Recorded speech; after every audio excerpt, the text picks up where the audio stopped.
Esan dut, gaurko eguna, erdi zubia da, ordu gutxi barru izango da inguru giroaren munduko egunarekin, baina gaurko egunean ere ezagutu dugu bateragune auziko zigortuen etorkizun gertukoa.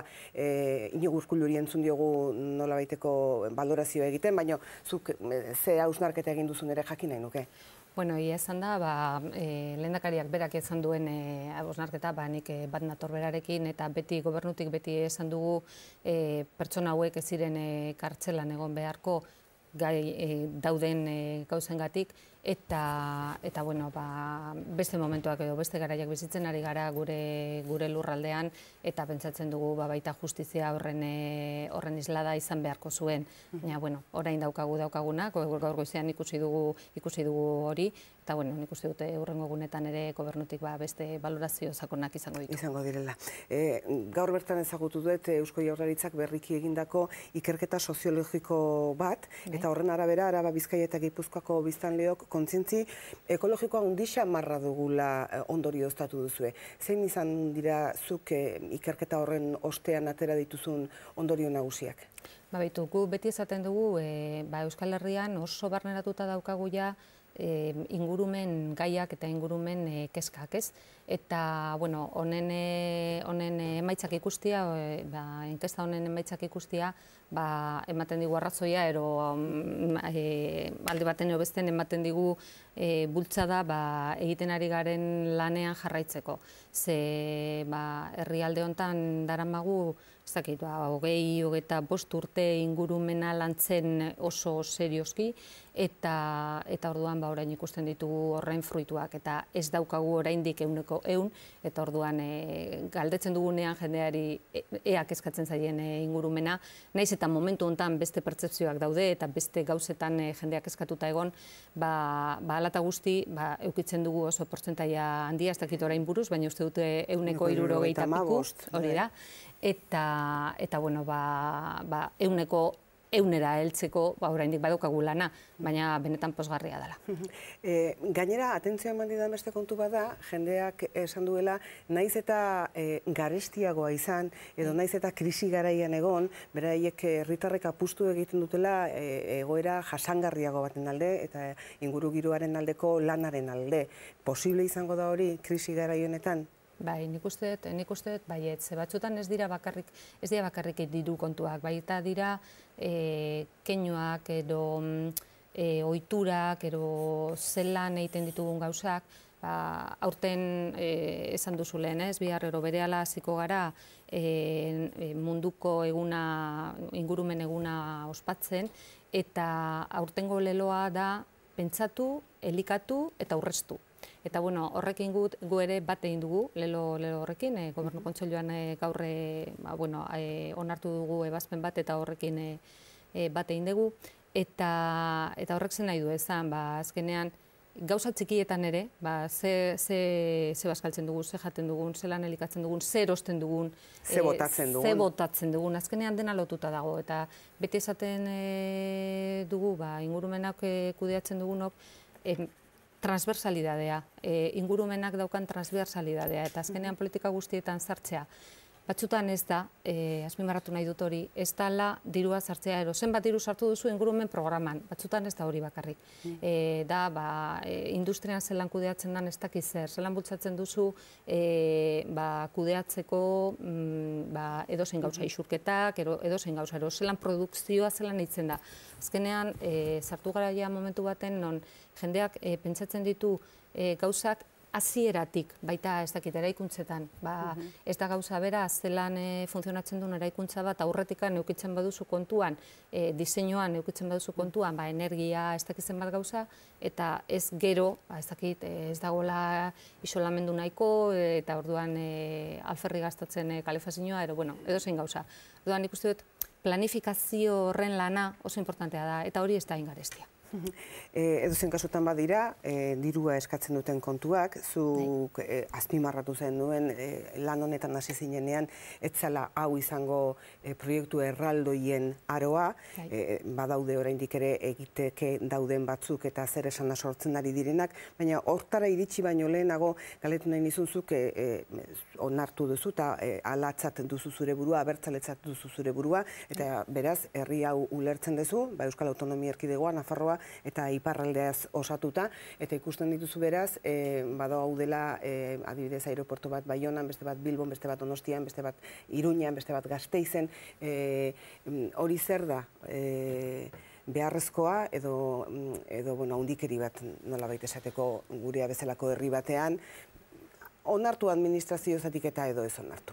Bai. Ez bakarrik aireportuekin, daukagu aireportuak, daukagu portuak, daukagu errepideak, daukagu, hainbat gauza, daukagu unibertsitatea, dena daukagu hirukoiztuta, laukoiztuta, baina gauzak dauden bezalan. Eta nik uste dute ezin garela ibili atzera begira eta kuestionatzen zer daukagun eta zergatik daukagun, irakurketa hori beti ondo dago, baina ni beti esaten dut horrela begiratu behar dugula eta horria ez dago txuri. Orduan daukagunarekin pentsatu behar dugu zelan kudeatu eta zelan atera bakoitzaren infrastruktura bakoitzaren etekin handienak. Orduan, zen nahi dut esan guzti hauekin, komplementaridadea uste dut nik jorratu behar dugu. Orduan, momentu honetan, aireportu guztietan gauza guztiak egin behar dira, berdin funtzionatu behar dira, nik uste dut ezetz. Eta gauza bera portuekin, eta gauza bera beste hainbat gauzekin. Orduan, ezen bidezko izango, baten eta besten gauzak bikoiztuta ipini, eta azkenean kompetentzia egin, ez dakit, adibide ipintzeko, Foronda aireportuak ezin du konpetitu Loiuko aireportuarekin, baina bai topatu behar dugu zein dan bere zertan dakan indarra, eta nik uste dut momentu honetan Forondak oso argilaga du karga aireportu moduan garrantzi handia daukala eta oso ondo funtzionatzen duela, beraz, hortik joan beharko ginake. Eta gauza bera, kontuan hartuta Biarritzeko aireportua, Hondarribiko aireportua eta beste guztiak. Eta portuekin zer? Hor badago, portu bat, hain zuzen ere Pasaiako kanpo portu erraldoia, zer esan handia eman duena, urtetan eman duena, ematen jarraitzen duena oraindik ere. Behar da, kanpo portu erraldoi hori Bilbon, Baionan, egonda Pasaiak bere ere badaukalarik. Nik esan nuen eta esaten dut orain ere, ez da momentua lan handiak obra erraldoi berrietan sartzeko, eta orduan egin behar dugu, jogatu behar dugu daukagunekin, eta aeroportuan bezala, esan dudan bezala, ezin dugula pentsatu Pasaiako portua Bilboko portuarekin konpetitu egin behar dela. Nik uste dut bien artean komplementaridade hori topatu behar dutela, eta ikusi behar dugu zer egiten dan batean hobeto eta zer egiten dan bestean hobeto, bakoitza bere neurrian eta bakoitza bere kapazitatearekin. Orduan, Pasaian portua bai, nik uste dut Pasaian portua beharrezkoa dela, Pasaian badaukagu, historikoki egon dela eta zerbaitengatik izan da, bere egoera eta bere orografikoki ere zelan dagoen kokatuta oso berezia da, eta azken finean portu naturala da Pasaia, eta horrek ekartzen du barruko urak oso babestuak izatea, oso lasaiak izatea, eta hori zamak mugitzeko eta ere badauka bere eragina, eta nik uste dut hori balorean ipini behar dugu.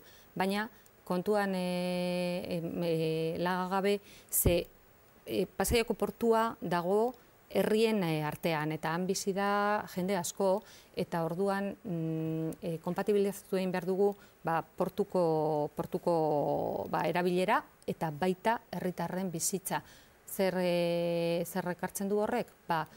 Kudeak eta ambientala oso zorrotza portuan eta oso planifikazio hemen ere erabilerak zelan kokatzen diren portuan eta zelan nahazten diran. Orduan, elkarbizitza hori topatu behar dugu, posible da, beste toki batzutan egin da, eta nik uste dute gure lana hortan egongo da, eta esaten dugunean berritzearena, Pasaiako berritzearena, hori esaten dugu portua bai, baina barruko portua eta elkarbizitza hori topatzen, lantzen eta lortzen. Badaude dena den, eztabaida egin baino lehen sortu zuten lanak, eta orain ere sortzen dutenak, eta gainera orain agian krisi garaian, eztabaida berri bat gaineratu zaienak, aldagarri ezberdinengatik, adibidez, abiadura handiko trenaz ari naiz, ezta? Bai. Besteak beste eztabaida sortu du momentu batean, Nafarroak esan duelako ez duela bere lotura egingo, iparraldetik ere loturarik gabe geratu daitekeelako, eta orduan hor geratzen delako haserako planetatik, inorrekin edo inora lotzen ez den tren bat. Alata guziz ere uste duzu egin behar dela tren hori? Nik uste dut baietz. Nik uste dut gauden momentuan aurrera egin behar dugula tren honekin, baina hemen diseinua izan zen lerro nagusiak ziren, eta bat esan badakizue, korredore atlantikoa, bestea Mediterranea, eta horiek ziren printzipalak, eta horiek ziren ardatz nagusiak, eta zeukaten, eta daukate, komunitate europeko fondoak ere, eta horiek landu egin behar genituen, Ministerio Fomentoko ministerioak gehien bat. Baina gero hasi ziren sartzen beste hainbat, eta, bueno, ez dut nahi, ez dakit... Historia gehiagia. Bai, baina horrek ekarri du, momentu honetan eta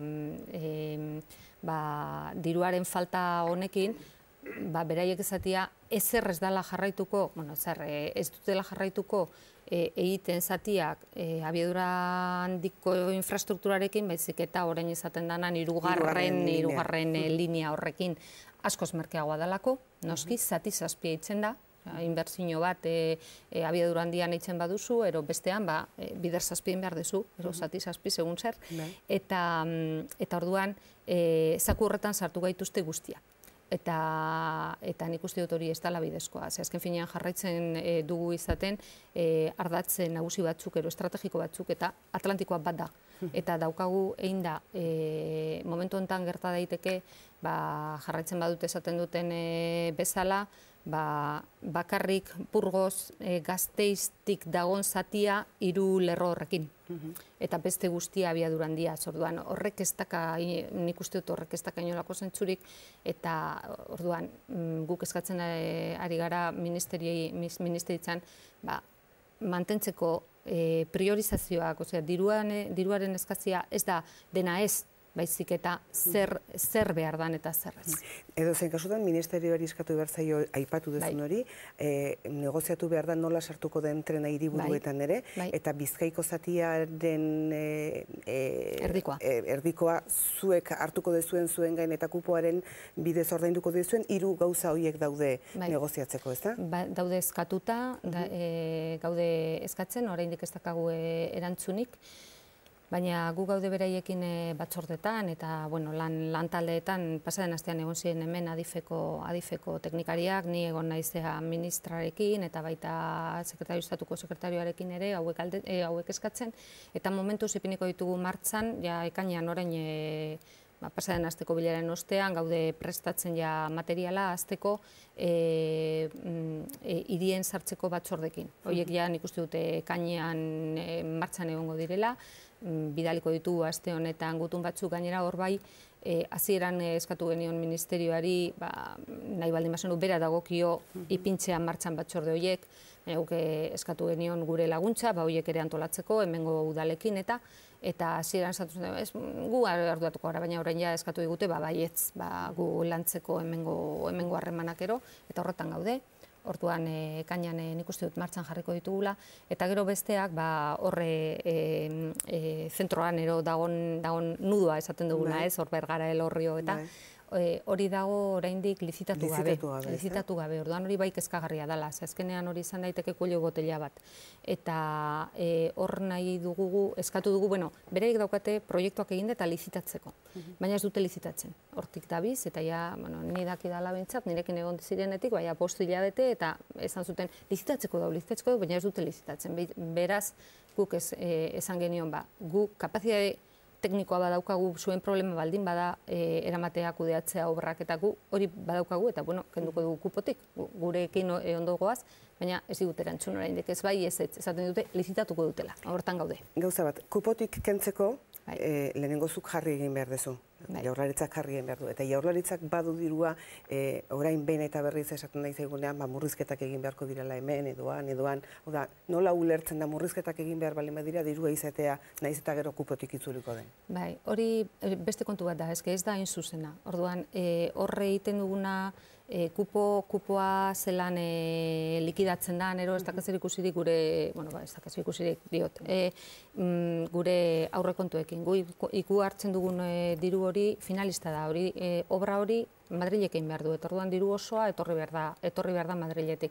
Beraz, hor, konpentsazioak egoten dira eta hori ogasun zailean eskuan gelditzen da, eta bereiek egiten dute kalkuluak, eta hor gelditzen da. Guretzat, gure departamenturako, kreditu hauek finalistak dira. Guk eitzen dugun obrak, diruak datoz, egiten baditugu obra horiek. Beste lan ez daukagu.